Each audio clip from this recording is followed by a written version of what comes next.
De'Aaron Fox is frustrated, and I don't blame him. I would be frustrated as hell as well. Sacramento Kings dropped their 8th straight game tonight from Sacramento. The final score 123 to 111. The Washington Wizards went on to beat the Sacramento Kings tonight. Let's talk about tonight's game. Let's go and get into it with the numbers with the starting five. Harrison Barnes in 40 minutes, he had 18 points, 7 boards, 2 assists.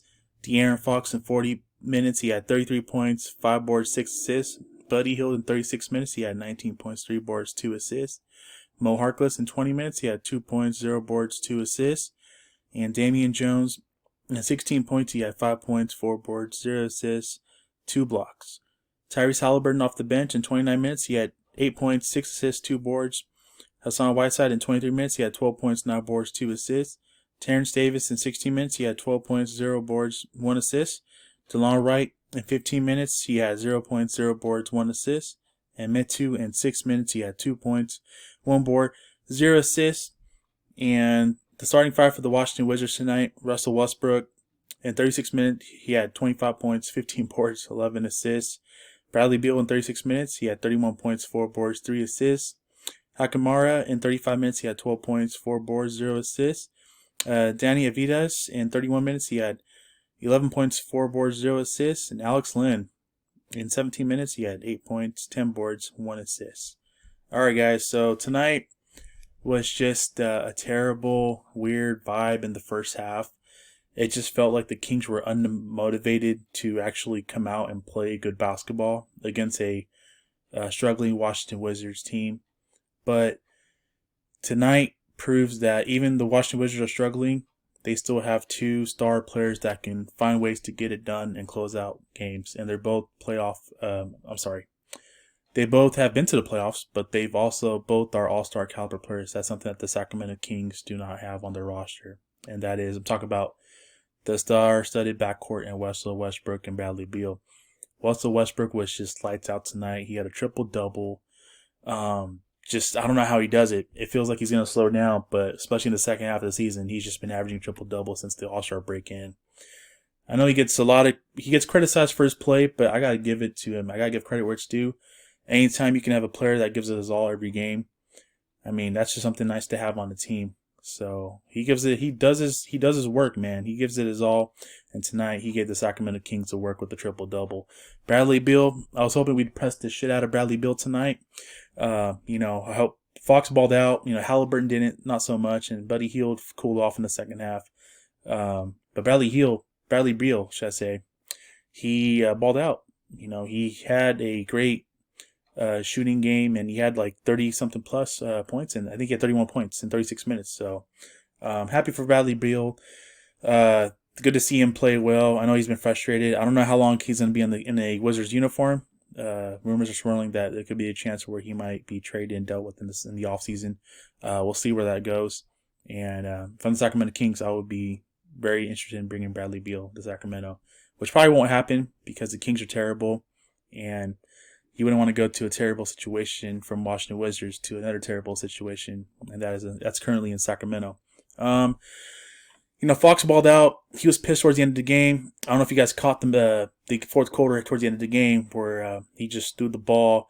Just a combination of the officiating. I'm not going to blame this loss on the officiating because the officiating was terrible, especially in the second half, and especially in that fourth quarter. But despite that, the Sacramento Kings were terrible on the court, offensively and defensively. I know they put up 111 points, but they just missed a lot of opportunities and a lot of shots. Hot takes. Tyrese Halliburton, it looks like he's hitting the rookie wall. He just hasn't looked good. He has not played really well the last couple weeks of this season and during this losing streak. I'm not really worried about it because it's normal to see a rookie go through the rookie wall, and I think he's doing that currently as of right now as we are talking. Harrison Barnes definitely had an off game today. I did like Damian Jones. I really did like Damian Jones. I felt like he deserves a contract, another 10-day contract, or heck, sign up for the rest of the 17 games of the season. I did like him. I do like his energy. I do like his hustle. And I feel like he really, really plays well and runs up and down the court, and he sets good screens, and he's very active. He's got active hands, and I really would like to see Damian Jones kept for the remaining 18 games left of the season. And he's still young. I mean, he was drafted at Vanderbilt in 2016, so I can possibly see him being back in the Kings uniform next season and sign him on the cheap deal. So, with that being said, Buddy Hield cooled off. It was good to see him shoot the ball really well in the first half. But in the second half, I think he's been battling some illness, and he had an IV stuck to him before the game. So, showed some fatigue. Looked like he was gassed up in the second half, especially in that fourth quarter. So, I'm not going to go crazy on Buddy Hield tonight. And let me go back to Harrison Barnes. He had a quiet 18 points, but he missed a lot of bunnies. Whether it was layups, whether it was wide open 3-point attempts, just an inconsistent game for HB. I know he had 18 points, but it didn't feel like he had 18 points tonight. Let me see what else. The bench definitely, Terrence Davis and Hassan Whiteside got things done off the bench. Whiteside played with some fire tonight. I like the fire Whiteside and the angry Whiteside. I just wish the whole team could definitely play with fire and passion. So this team is just not getting it done right now. And with that being said, it doesn't get any easier. The next game, we're playing the boys in the Valley. Those Phoenix Suns are really, really good. They're second in the Western Conference, and they are playing a lot better than what we saw them early on in the season. I can tell you, Devin Booker is a stud, a bona fide star. Chris Paul is a dog. I hate playing against Chris Paul because he's so damn competitive, but we're gonna have our hands full tomorrow. This team is no joke. I didn't think they were gonna be this freaking good, but they are for real. And this is the mold that the Sacramento Kings should trend towards. I mean, this same Phoenix Suns team, they were a lottery team last season. They had great bubble play. They went 8-0 in the bubble, and then that just carried over. They had the 10th overall pick, and they passed up on Tyrese Halliburton, but they drafted I think it was, forgot his name, Jalen something. Anyways, they drafted who they drafted, but then what set them over the top was they took a risk and they traded for a veteran in Chris Paul. And anytime you can trade a veteran for Chris Paul, that's a dog. It has a dog mentality that can lift your core players, and a Devin Booker, and a DeAndre Ayton, and a Dario Saric. You got to have that type of guy, and I'm hoping that the Sacramento Kings can trade for that alpha or that dog, that veteran dog that this team is consistently lacking this all season long. I hope they can trade for that person, whoever it may be, in the offseason when the season's over. So, and look at that. Look at what an offseason difference of an offseason makes. They basically added Chris Paul. They signed Jay Crowder, and look at the dividends that's paying for these Phoenix Suns. They not only are going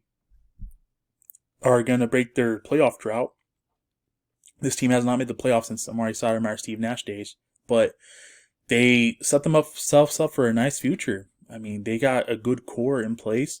Chris Paul you can argue the fact that he's old and aging, but he's still getting it done. He's still Chris Paul.